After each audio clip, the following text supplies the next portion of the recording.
ವಿಜಯಪುರ ಜಿಲ್ಲೆಯ ಬಸವನ ಬಾಗೇವಾಡಿಯಲ್ಲಿ ಲಾರಿ ಚಾಲಕನೊಬ್ಬ ಮದ್ಯ ಸೇವಿಸಿ ಅಜಾಗರೂಕತೆಯಿಂದ ಲಾರಿಯನ್ನು ಅಡ್ಡಾದಿಡ್ಡಿ ಚಲಾಯಿಸಿದ ಘಟನೆ ಬೆಳಕಿಗೆ ಬಂದಿದೆ.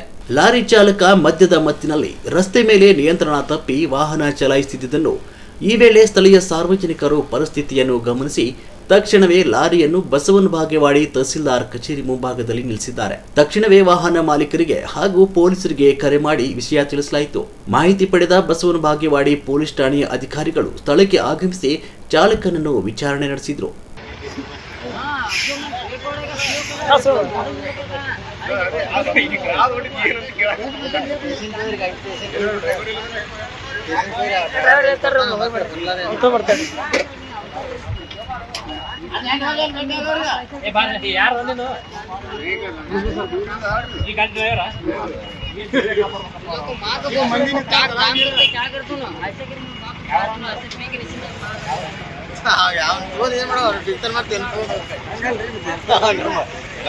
ಮಾತಾಡತಾನ ಯಾವ್ರವ ಏನು ಅಲ್ಲಿ ಬರ್ತಾರ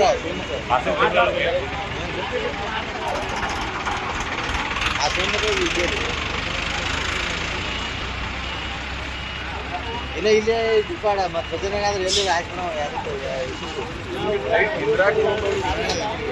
ಗಾಡಿ ಚಾಲು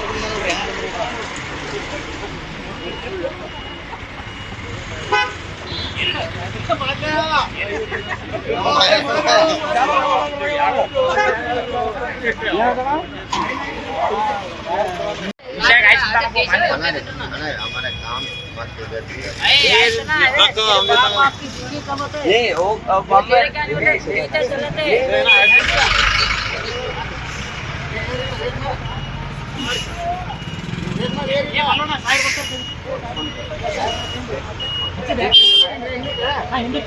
ಮುಟ್ಟು